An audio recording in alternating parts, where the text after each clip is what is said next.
El Señor esté con ustedes. Y con su espíritu. Proclamación de la buena nueva de nuestro Señor Jesucristo, según San Marcos. Gloria a ti, Señor. En aquel tiempo, Jesús dijo a la multitud: el reino de Dios se parece a lo que sucede cuando un hombre siembra la semilla en la tierra, que pasan las noches y los días y sin que él sepa cómo, la semilla germina y crece, y la tierra por sí sola va produciendo el fruto, primero los tallos, luego las espigas y después los granos en las espigas. Y cuando ya están maduros los granos, el hombre echa mano de la hoz, pues ha llegado el tiempo de la cosecha. Les dijo también: ¿con qué compararemos el reino de Dios? ¿Con qué parábola lo podremos representar? Es como una semilla de mostaza, que cuando se siembra es la más pequeña de las semillas, pero una vez sembrada crece y se convierte en el mayor de los arbustos. Y echarán ramas tan grandes que los pájaros pueden anidar a su sombra. Y con otras muchas parábolas semejantes les estuvo exponiendo su mensaje, de acuerdo con lo que ellos podían entender. Y no les hablaba sino en parábolas, pero a sus discípulos les explicaba todo en privado.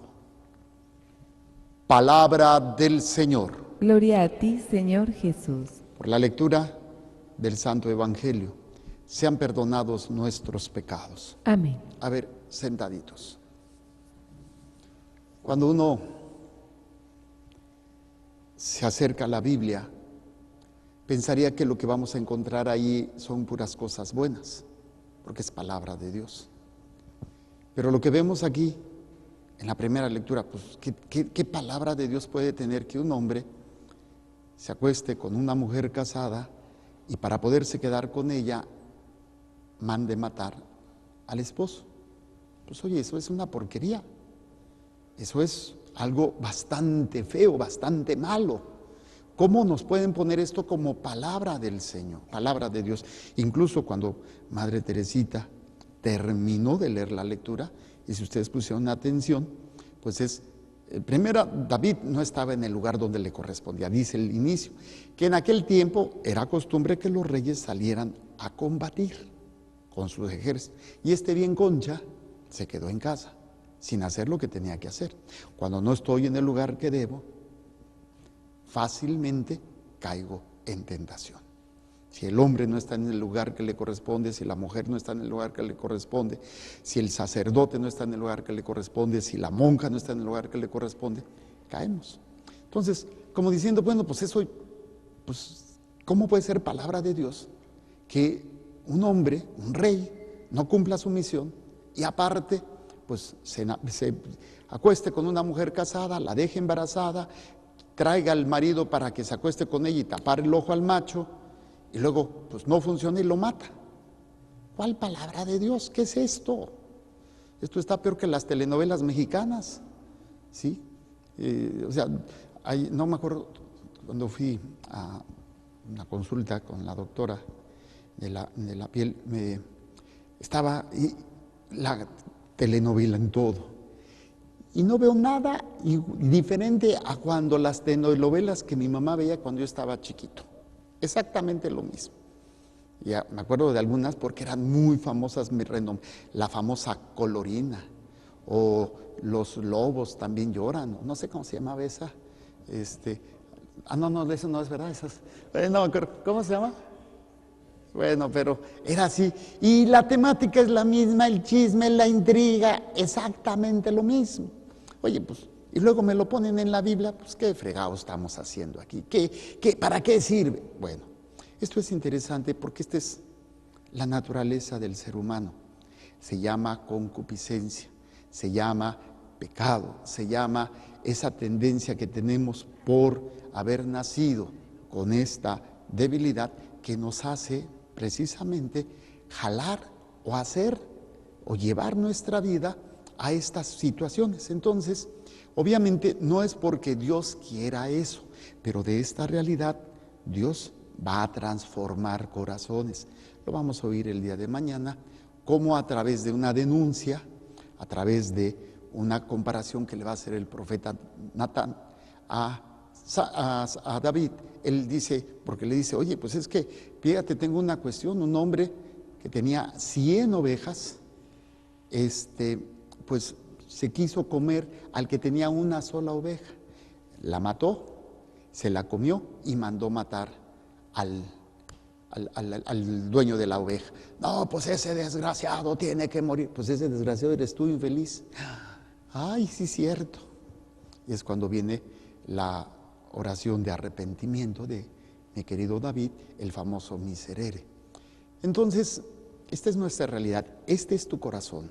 La miseria que hay, el vicio, el odio, el rencor, la pereza, la flojera, la avaricia, la lujuria, la gula, la soberbia y todo lo que de alguna manera arrastramos, ¿no? Y que, pues, ¿cómo algo puede salir, algo bueno de todo esto? Pues viene el planteamiento de la palabra de Dios y hoy precisamente la liturgia nos marca la misericordia. Estamos en honor de la misericordia de Dios y en el Evangelio nos presenta cómo la palabra de Dios va a ir actuando en medio de esa tierra, en medio de esa realidad, que a veces no nos damos cuenta, pero el hecho de oír, el hecho de participar en una vida sacramental, aunque a veces no alcanzamos a entender cómo funciona bien eso, el hecho de tener o empezar a tener una vida de oración, el hecho de tratar de enmendar la vida y tratar de escuchar a Dios, es lo que nos presenta la lectura del Evangelio, ¿no?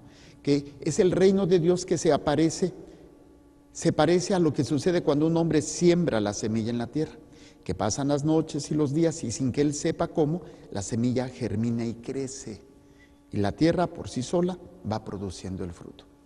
Antes de empezar la misa se acercó una señora que aprecio, tiene ahí situaciones difíciles en su matrimonio y está batallando, ya más de una vez ha querido decir, ¿sabes qué? Ya la fregada.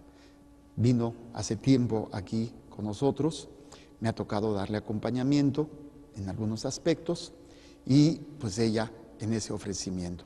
Y ahorita yo le preguntaba, porque vino por unos libros del catecismo y le preguntaba, ¿y cómo está? Me dice, padre, parece mentira, pero está cambiando mi esposo.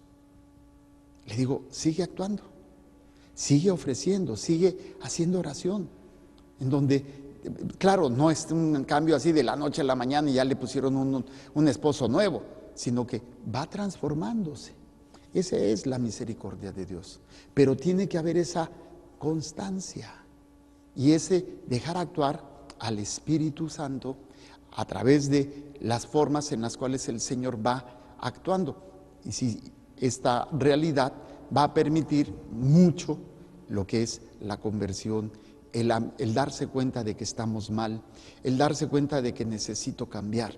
Pero si a la actitud de mi pareja, a la actitud de la persona que me está dañando o que me está lastimando, yo también respondo de la misma manera, pues no va a funcionar. Aquí el gran mérito de David es que reconoce su pecado. Y lo vamos a ver el día de mañana cuando le dice a Natán, he pecado contra el cielo y contra. No, dice, ese hombre eres tú. Dice, he pecado contra el Señor. ¿Sí? Se arrepiente. Y hay ese arrepentimiento. Y Natán le dice, el Señor ve tu arrepentimiento y se te perdona. Se te perdona el pecado. Pero necesitamos nosotros la luz de la palabra para descubrirnos esa miseria, pero también para descubrir la acción de Dios, cómo va sembrando. A veces puede ser en el perdón que me da una persona, puede ser en la ayuda que me da una persona, cosas que son visibles, pero hay muchas cosas que son invisibles, pero que también forman parte del reino de Dios. El sacrificio de mi mamá, el sacrificio de mi papá, las oraciones constantes de mis padres. Y yo no veo, pero soy producto de ese reino de Dios que Dios ha querido que sean utilizados las oraciones, los sacrificios de nuestros seres queridos. Y pues se va manifestando esa acción maravillosa de la misericordia de Dios. Por eso, mi querido nuestro Señor Jesucristo dice, el reino de Dios se parece a lo que sucede cuando un hombre siembra la semilla en la tierra. Pasan las noches y los días. ¿Qué es lo que haces con la oración? ¿Qué es lo que haces con el ofrecimiento por tus seres queridos? Estás sembrando una semilla. Estás sembrando ese amor de Dios que tarde o temprano, si somos constantes, va a dar su fruto. Dice, y sin que Él sepa cómo, la semilla germina y crece. Y cuando ya están los maduros los granos, el hombre echa mano de la hoz. ¿Con qué compararemos el reino de Dios? ¿Con qué parábola? Es como una semilla de mostaza que cuando es la más pequeña de la semilla, pero una vez sembrada, crece y se convierte en el mayor de los arbustos. Uno cuando se da cuenta que no puede cambiar a la persona, no puede, por más que le digas, mira, deja el alcohol, deja la droga, mira, regresa con tu familia, mira, estas amistades no son buenas, y por más que uno les dice, no funciona y no funciona, ahí es donde entra el reino de Dios. Cuando yo tomo conciencia de lo que Dios me da, de ser parte de su reino, y toda acción que yo haga, aparentemente es tan pequeñito, tan insignificante como una semilla mostaza. Ay, ¿de qué sirve rezar? ¿De qué sirve estar ofreciendo? ¿De qué sirve si yo no veo nada? Es una semilla, pero si somos cuidadosos y constantes, se va a convertir en un arbusto. O sea, en la fortaleza que es necesario para que ese ser querido haya una conversión, haya una salvación de su alma. Pues que esto nos dé una apertura maravillosa. Las cosas insignificantes, venir a misa. ¿De qué sirve venir a misa contra toda la problemática que tengo en la vida? Si lo vemos desde el punto de vista de los ojos humanos, venir a misa es insignificante con toda la problemática que tengo. Pero ese es el reino de Dios. Esa semilla, si yo descubro, valoro y le doy ese lugar a la Santa Misa en mi vida, va a florecer, va a dar frutos. Frutos de conversión, frutos de fortaleza, frutos de paz y, ¿por qué no también de sanación? Pero el reino de Dios se construye a través de estas realidades, que desgraciadamente, como no entendemos, menospreciamos o no le damos ni el tiempo, ni el esfuerzo, ni la dedicación necesarios para que hagan su efecto. Somos muy desesperados en todos los ámbitos. Y esto pues no nos ayuda a la cultura. La cultura, estamos en la cultura de lo más rápido. Teléfono más rápido, carro más rápido, servicios más rápidos, todo rápido, todo rápido. Y entonces nos han quitado la capacidad de la paciencia. Y no se digan los hijos.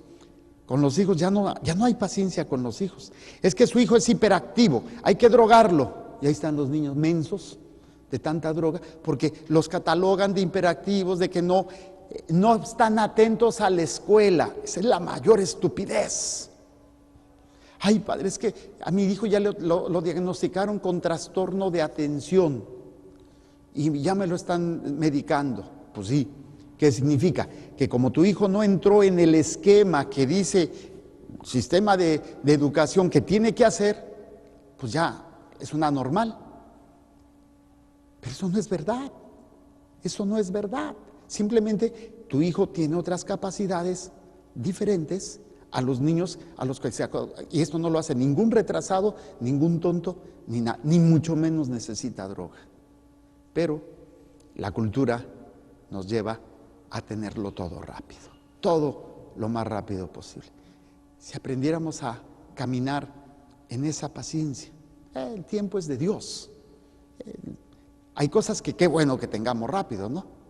Pero hay otras cosas que hay que aprender a saber esperar y a saber trabajar.